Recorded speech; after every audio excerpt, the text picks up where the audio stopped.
Hello everyone, welcome to foodies world. So ఈరోజు నేను ఏం చేయబోతున్నానో మీకు అర్థమయ్యే ఉంటుంది. సో సాంబార్. సో నేను ఈరోజు డెలీషియస్ సాంబార్ చేయబోతున్నాను. సో ఏంటి ఇది స్పెషల్ సాంబార్ అందరు చేసుకునేదేగా అనుకుంటున్నారా? సో అందరూ చేసుకుంటారు, బట్ నా స్టైల్లో నేను ఎలా చేస్తానో చూపిస్తాను. ఇక రండి. సో ఇది పప్పు. ఫస్ట్ మీరు పప్పు ఉడికించుకొని ఇలా పెట్టుకోవాలి. సో ఇది ముద్దపప్పు, కొంచెం మా బేబీ కోసం తీసాను. ఇది ఉల్లిగడ్డ, పచ్చిమిర్చి, మెంతాకు, కరివేపాకు. ఇది వచ్చి సొరకాయ ముక్కలండి. మా పిల్లలు పెద్దగా వంట తినరు, అందుకే ఇలా చిన్నగా బుల్లి బుల్లిగా చేశాను. ఇది వచ్చి మునక్కాయలు. సో సో మునక్కాయలు ఉన్నాయి కాబట్టి స్పెషల్గా సాంబార్ చేద్దాం అనుకున్నాను. సో ఇక తయారు చేసే విధానం చూద్దాం. కరివేపాకు, ఉల్లిపాయ ఇవి వేసుకున్న తర్వాత సో ఇక ఈ మెంతాకు కూడా వేసాను.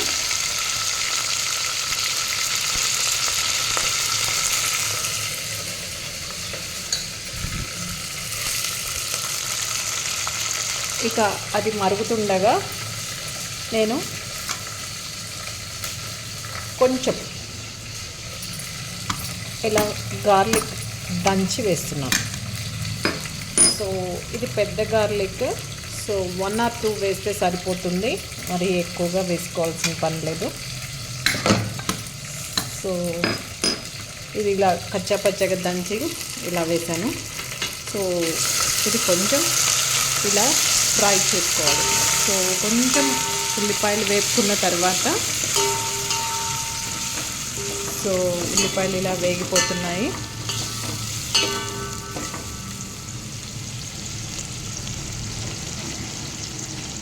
సో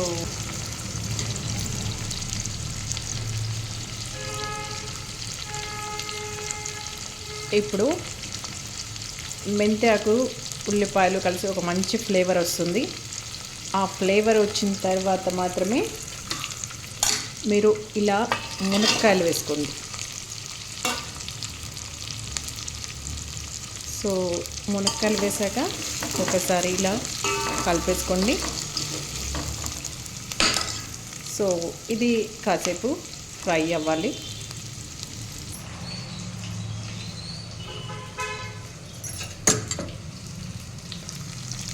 ఇక ఇందులోనే సొరకాయ ముక్కలు వేస్తున్నాను.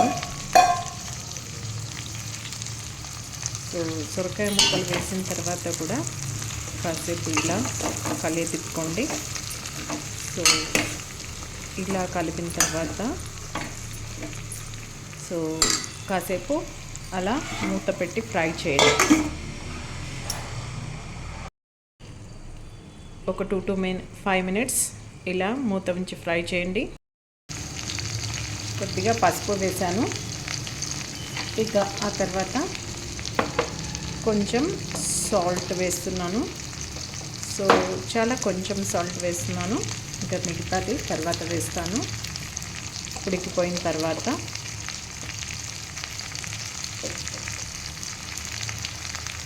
సో ఇప్పుడు ఒకసారి ఇలా గరిటెతో కలుపుకోండి. సో మాడిపోకుండా నెమ్మదిగా కలుపుకోండి.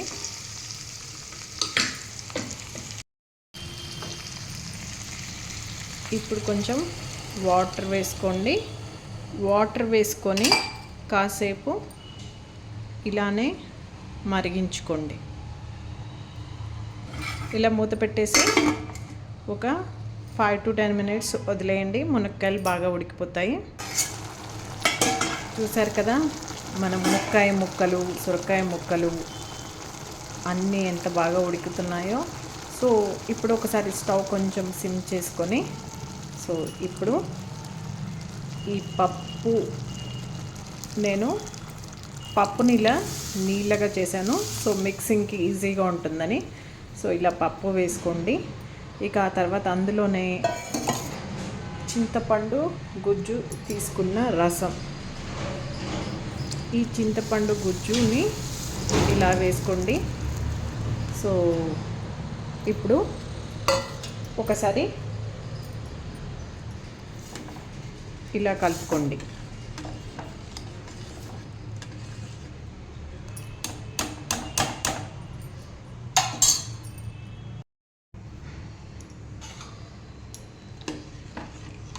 చూసారా సాంబార్ ఎంత బాగా వచ్చిందో. సో ఇప్పుడు ఇది కొంచెం చిక్కగా అనిపిస్తుంది కదా. సో మనం పప్పులో ఇంకా కొన్ని మిగిలిపోయిన చింతపండు నీళ్ళు ఉన్నాయి. సో వాటిని కూడా ఇలా కలుపుకొని అడ్జస్ట్ చేసుకోండి, అప్పుడు వేస్ట్ కాకుండా ఉంటుంది. ఇక మీరు కారం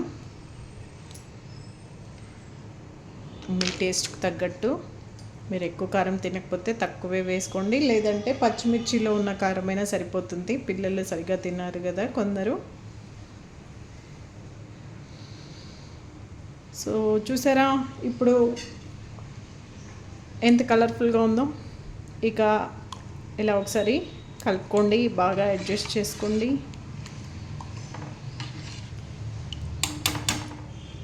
ఇప్పుడు ధనియా పౌడర్. సో నేను సాంబార్ కోసం తయారు చేసుకున్న స్పెషల్ మసాలా పౌడర్. సో ఇందులో జీలకర్ర, ధనియాలు, మెంతులు, సో అన్నీ కలిపి ఇలా చేసుకున్నాను అనమాట.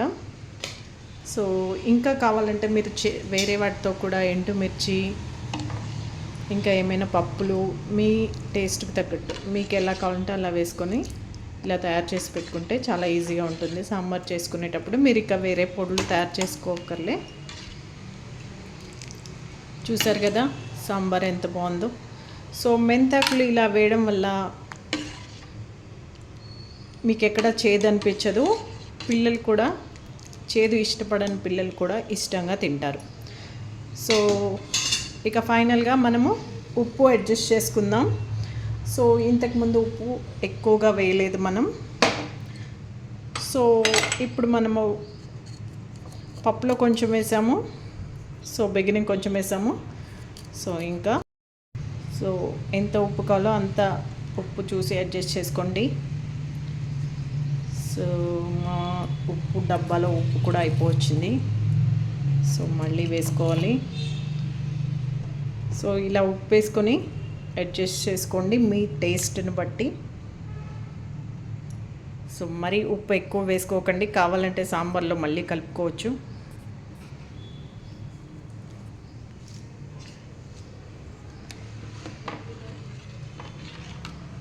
ఓకే చూడండి,